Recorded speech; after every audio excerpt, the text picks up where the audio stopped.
If you've ever really pushed yourself during a workout, you know exactly the feeling that comes after. Today, we're not just going to talk about muscle recovery. We're going to tear down what you think you know about it. We're going to bust some of the biggest myths out there and give you a science-backed toolkit to get you back in the game faster and way stronger than before. We have all been there. You know, the day after a brutal leg day when just walking down a single flight of stairs feels like a high-stakes game of Jenga. You feel awesome that you did the work, for sure, but why the pain? What is actually happening inside your body that makes every single step feel like a monumental challenge? Well, that feeling has a name, delayed onset muscle soreness, or as you probably know it, DOMS.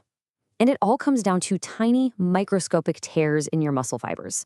Now, I know tears sounds pretty bad, but trust me, it's not. Think of it more like a signal. It's your body's way of saying, okay, I see what you did there. Challenge accepted. This damage is actually the first critical step to rebuilding your muscles bigger and stronger. It's a necessary evil. Now, to deal with this, the fitness world has given us a whole playbook of rules, right? You got to slam a protein shake within minutes of your last rep, and maybe you should avoid carbs so you can stay lean. But what if those rules are just plain wrong? What if they're based on old, outdated science? What if the very things you're doing to help are actually holding you back? Okay, so let's start with the biggest, most famous, and honestly, most misunderstood rule of all, the so-called anabolic window. You've heard this a million times. The idea that you have this tiny 30-minute window after a workout to get your protein in, or else all your hard work was basically for nothing.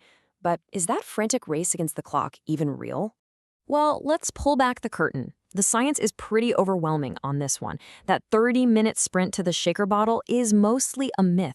The real driver of muscle repair isn't about one specific moment in time. It's about two much bigger factors. How much total protein you get over the entire day and how you spread that fuel out consistently. So you can think of it like this, a new hierarchy of what actually matters. At the very top, the absolute foundation is hitting your total daily protein goal. That's number one. Number two is spreading that protein out pretty evenly across, say, 3 to 5 meals. And then way down at the bottom, much less important, is the specific timing of those meals around your workout. The takeaway is simple. Focus on the big picture, not the tiny window. So what's the magic number? Well, for most people who are active and training hard, the science points to a sweet spot of about 1.6 to 2.2 grams of protein per kilogram of your body weight every single day. That's the range that consistently delivers the best results for muscle repair and growth.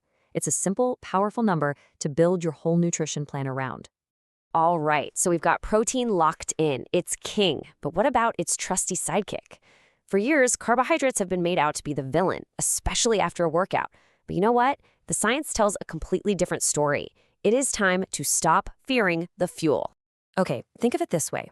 After a tough workout, your muscle's fuel tank, which is called glycogen, is pretty much on empty.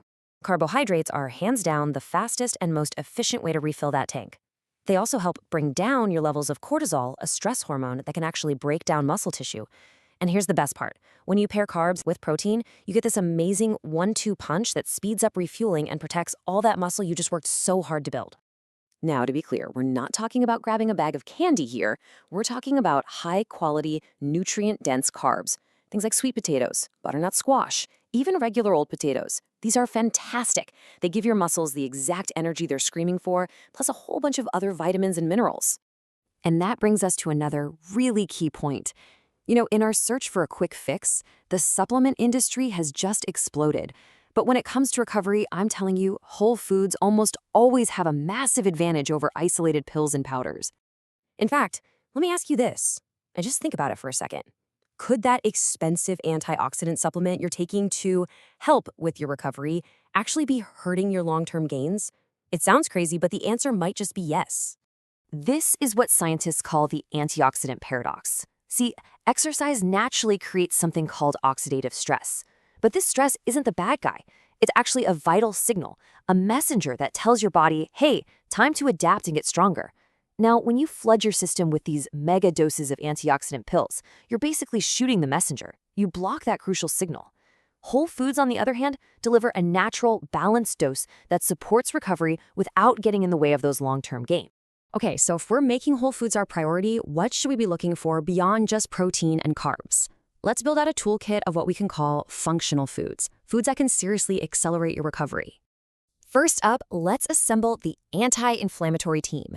We've got things like tart cherry juice, which studies have shown can seriously reduce muscle soreness. Then there's curcumin, the active compound in turmeric, and ginger. Both are inflammation-fighting superstars.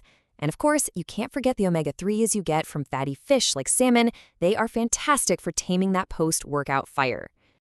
Next, let's talk about boosting blood flow. Now, why does this matter? Well, think of your blood vessels as a superhighway. Better blood flow means you can deliver nutrients to your muscles faster and haul away the waste products quicker. Beetroot juice, with its natural nitrates, and watermelon, which has L-citrulline, are both brilliant at opening up that highway and speeding up the whole repair process. Now, we can't talk about nutrient superhighways without talking about the thing that makes up the road itself: water.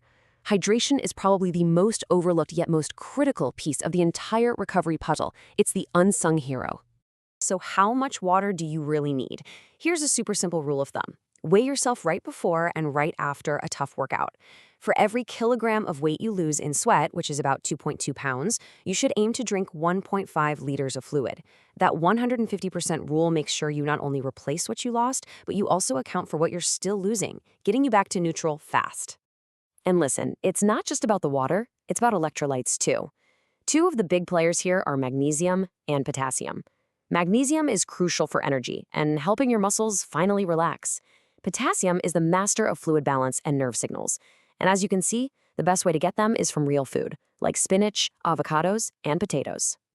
Okay, let's zoom out and put all these pieces together. We've busted the myths, we've built a new toolkit, but the final piece of this puzzle is a shift in mindset. Recovery isn't just an event that happens after you work out. It's a lifestyle. It does not end when you walk out of the gym. Here's the bottom line. Your body is repairing and adapting around the clock. What you do in the other 23 hours of the day honestly matters just as much, if not more, than what you do in that 1 hour after your workout. And this is where we can get really strategic. I mean, think about it. The 8 or so hours you spend asleep is the longest your muscles go without any fuel. But research shows that having a slow digesting protein, like casein, which you find in dairy, right before bed provides a steady drip of amino acids all night long. This one simple trick can boost your overnight muscle repair by up to 22%. You are literally turning your sleep into a powerful recovery tool. So I'll leave you with this one last question to think about. When you focus on recovery, are you just trying to patch up the damage from your last workout, or are you proactively building the foundation for your next one? Because real recovery isn't about fixing the past, it's about building your future. Thanks for digging into this with me.